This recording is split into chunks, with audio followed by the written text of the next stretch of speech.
Pedro, cuyo nombre original era Simón, nació a finales del siglo I a.C.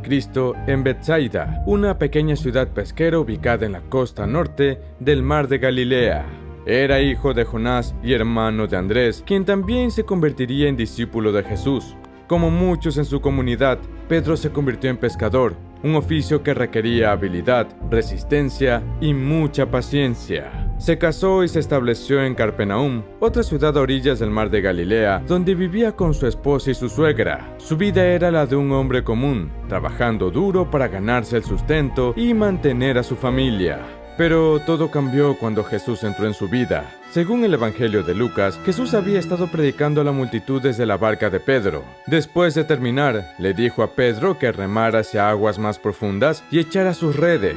Pedro, aunque cansado de una noche infructuosa de pesca, obedeció. Para su asombro, las redes se llenaron a rebosar de peces. Asombrado por este milagro y consciente de su propia pecaminosidad, Pedro cayó de rodillas ante Jesús, diciéndole: «Apártate de mí, Señor, porque yo soy un hombre pecador». Pero Jesús le respondió: «No temas, desde ahora serás pescador de hombres». A partir de ese momento, Pedro dejó todo: su barca, sus redes, su profesión, incluso a su familia, para seguir a Jesús. Junto con su hermano Andrés y los otros discípulos, Santiago y Juan, se convirtió en uno de los seguidores más cercanos de Jesús. Durante los 3 años del ministerio terrenal de Jesús, Pedro estuvo a su lado, escuchando sus enseñanzas, presenciando sus milagros y aprendiendo lo que significaba ser un discípulo. Fue testigo de eventos extraordinarios como la transfiguración de Jesús en el monte, donde Jesús se apareció en gloria celestial junto con Moisés y Elías. En esa ocasión, fue Pedro quien, maravillado, propuso construir 3 enramadas para Jesús, Moisés y Elías, sin comprender del todo el significado de lo que estaba presenciando. Pedro era conocido por su carácter impulsivo y apasionado. A menudo era el primero en hablar o actuar, a veces sin pensar. Cuando Jesús predijo su próxima muerte y resurrección, fue Pedro quien lo llevó aparte y lo reprendió, diciendo: «Señor, ten compasión de ti. En ninguna manera esto te acontezca». Jesús tuvo que reprenderlo severamente, diciéndole: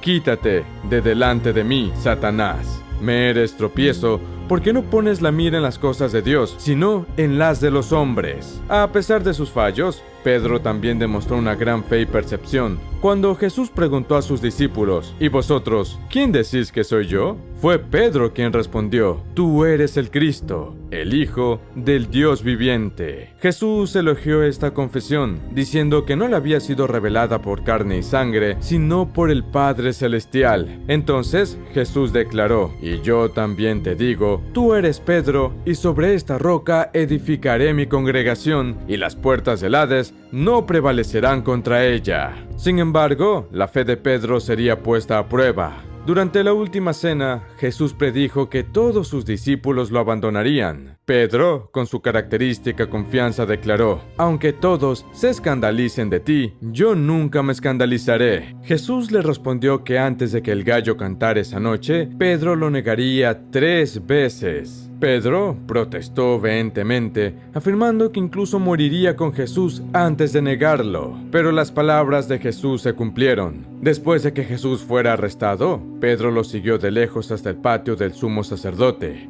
Allí, cuando fue acusado de ser uno de los seguidores de Jesús, Pedro negó conocerlo 3 veces. Justo después de su tercera negación, un gallo cantó y Pedro recordó las palabras de Jesús. Salió y lloró amargamente, abrumado por la vergüenza y el remordimiento.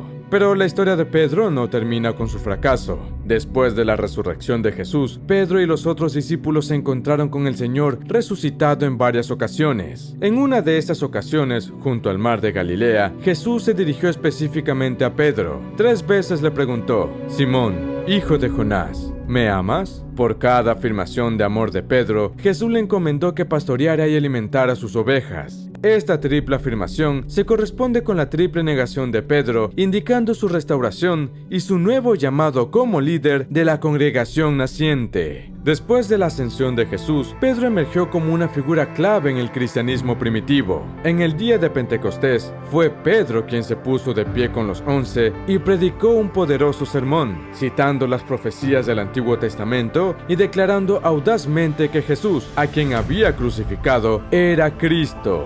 Ese día, unas 3,000 personas se añadieron a la fe y fueron bautizadas. Pedro, junto con Juan, también estuvo involucrado en muchos de los primeros milagros registrados en el libro de los Hechos. Sanó a un cojo en la puerta del templo, confrontó valientemente al Sanedrín y su sombra incluso se decía que sanaba a los enfermos. Uno de los momentos más significativos en el ministerio de Pedro fue su visión en la casa de Cornelio. Como judío devoto, Pedro nunca había entrado en la casa de un gentil ni había comido alimentos considerados impuros. Pero Dios le dio una visión de una gran sábana que descendía del cielo, llena de toda clase de animales, y una voz que le decía: «Levántate, Pedro, mata y come».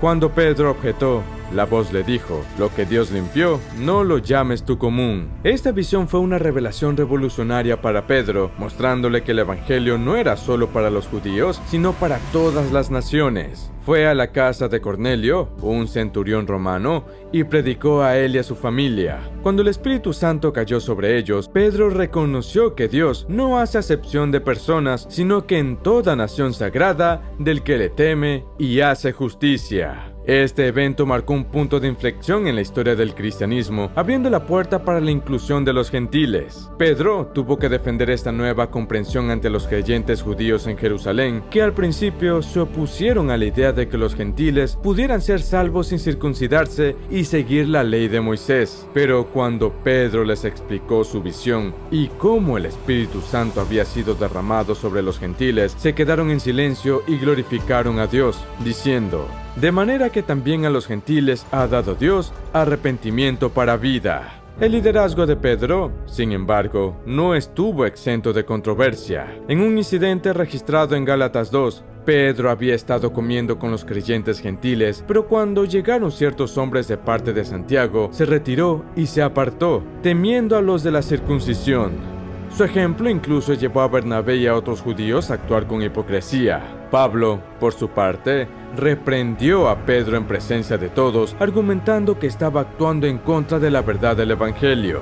Este incidente destaca la humildad de Pedro y el hecho de que incluso los grandes líderes no son infalibles, pero también muestra la importancia de la corrección fraternal y la necesidad de mantenerse firme en la verdad del Evangelio, incluso cuando es difícil. A medida que el cristianismo crecía y se extendía, Pedro viajó extensamente, visitando a los creyentes y fortaleciendo las congregaciones. Finalmente llegó a Roma, donde sirvió como líder y donde finalmente murió. Aunque los detalles de la muerte de Pedro no se registran en la Biblia, las escrituras sostienen que fue sentenciado durante el reinado del emperador Nerón. Las epístolas de Primera y Segunda de Pedro, tradicionalmente atribuidas al apóstol, revelan más de su pensamiento y enseñanza. Estos escritos enfatizan temas como la santidad, la esperanza, la sumisión a la autoridad y la perseverancia en el sufrimiento. La vida de San Pedro es un testimonio claro del poder transformador de la gracia de Dios, pues pasó de ser un simple pescador a un líder de la congregación, de un negador de Cristo a un mártir por su fe. La historia de Pedro nos recuerda que Dios puede usar a cualquiera sin importar sus fracasos o debilidades para cumplir sus propósitos.